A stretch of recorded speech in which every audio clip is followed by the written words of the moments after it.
మనకు జీవమునిచ్చు దేవునిగా మనకై ఉండిన మన ప్రభువైన యేసు యొక్క నామమునకు మహిమ కలుగును గాక. క్రీస్తునందు ప్రియమైన వారందరికీ నా స్తోత్రములు తెలియజేయుచున్నాను. ఈ ఉదయకాలమున మన వేకువ మన్నా యొక్క ముఖ్య అంశము నీ మాటలు నీ గమ్యమును నిర్దేశించును. దీని ధ్యానార్థమై మనము సామెతలు 18వ అధ్యాయము 20-21 వచనముల వైపు మన పరిశుద్ధ గ్రంథమును త్రిప్పెదముగాక. ఒకని నోటి ఫలము చేత వాని కడుపు నిండును, తన పెదవుల ఆదాయము చేత వాడు తృప్తి పొందును.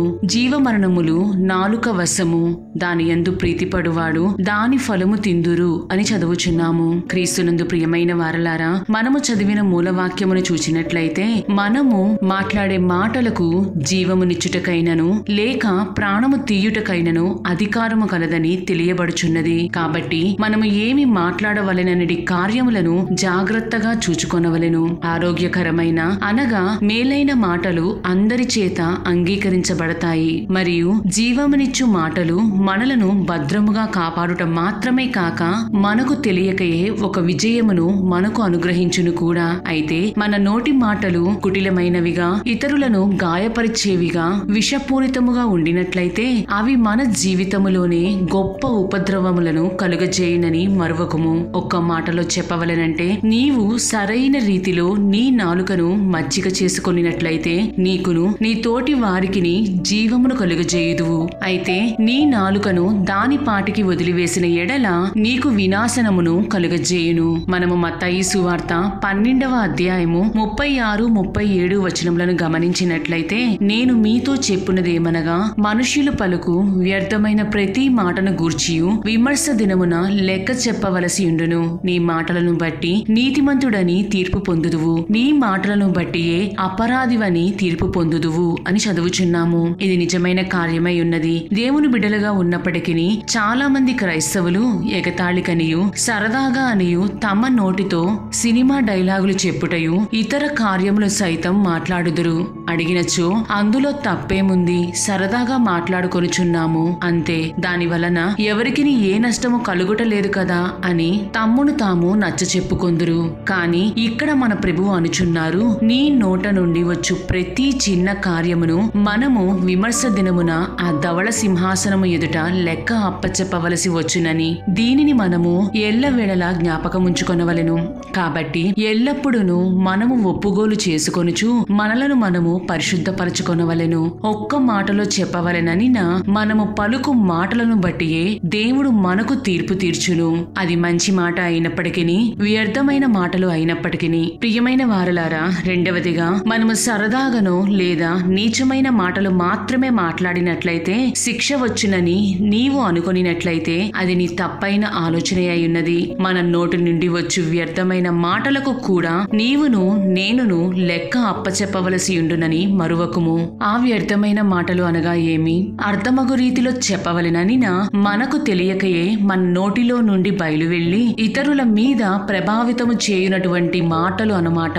మనము సామెతలు 12వ అధ్యాయము 17-18 వచనములను పరిశీలించినట్లయితే, సత్యవాద ప్రియుడు నీతిగల మాటలు పలుకును, కూట సాక్షి మోసపు మాటలు చెప్పును, కత్తిపోటు వంటి మాటలు పలుకువారును కలరు అని చదువుచున్నాము. ఇటువంటి స్వభావము కలిగిన వారు ఏమి చెప్పుదురో తెలియనా? నేను చాలా మంచిగా ఉండియున్నాను, ఇదిగో పలానా వ్యక్తి వల్లనే నేను ఆ విధముగా కోపగించుకొనవలసి వచ్చినది అనియు, పలానా వ్యక్తి నా సహనమును పరీక్షించుచున్నాడు, దాని వలననే నాకు ఆగ్రహము కలిగినదని మనలను మనము మోసపుచ్చుకొనటం మాత్రమే కాక దేవునిని కూడా మోసము చేయుదుము. మనము ఎదుటి వారిపై చూపు కోపము, ఈర్ష్య, ద్వేషము, తద్వారా పలికే మాటలు తిరిగి వాటికి ఎదుటి వారినే దోషులుగా తీర్చుట కూడా మనలో కొంతమంది చేయుదురు. అయితే వీటన్నిటికీ తగిన ప్రతిఫలము మనము ఎదుర్కొనవలసి వచ్చునని మరువకము. మనము కీర్తనాకారుడైన దావీదు రాసిన కీర్తనల గ్రంథము 37వ అధ్యాయము 8వ వచనమును గమనించినట్లయితే, కోపము మానము, ఆగ్రహము విడిచిపెట్టుము, వ్యసన పడకము, అది కీడుకే కారణము అని చదువుచున్నాము. ప్రియులారా, నీవు నీ నాలుకతో కోపము, ఆగ్రహము చూపి దేవుని దృష్టిలో దోషిగా ఎంచబడుట తప్ప మరేమీ లేదని గ్రహించుము. వ్యర్థమైన మాటలలో దోషముండక మానదు ప్రియులారా.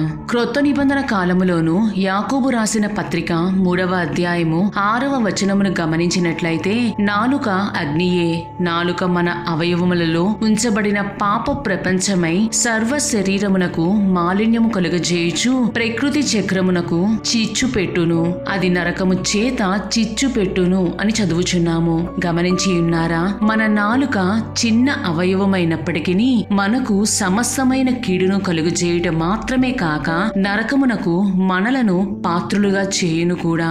అయినచో కొంతమంది పాపం తమ ప్రవర్తనను మార్చుకొనవలెనని తలంచుదురు, కాని సాధ్యపడదు. అటువంటి వారు ఏమి చేయవలెను? దీనికై మనము సామెతలు 17వ అధ్యాయము 28వ వచనమును గమనించినట్లయితే, ఒక మూఢుడైనను మౌనముగా నుండిన ఎడల జ్ఞాని అని ఎంచబడును, అటివాడు పెదవులు మూసికొనగా వాడు వివేకి అని ఎంచబడును అని చదువుచున్నాము. మనలను మనము సరిచేసుకొనవలెనని తలంచుచున్నట్లయితే మనము చేయవలసిన ముఖ్యమైన కారణము మౌనముగా ఉండుటయే. అప్పుడు మనము తీర్పు పొందకపోదుము.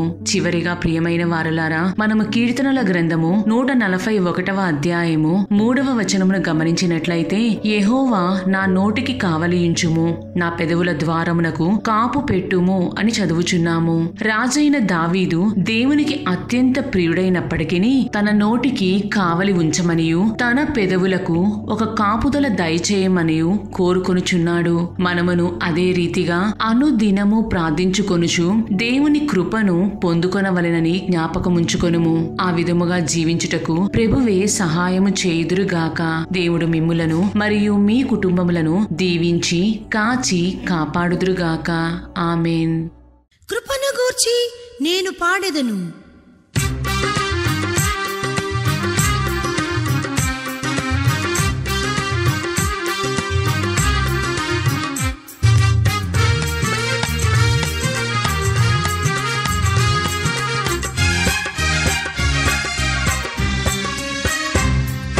కృపను గూర్చి నేను పాడెదను, కృపగల యేసయ్య కనికరమును. కృపను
కృపను గూర్చి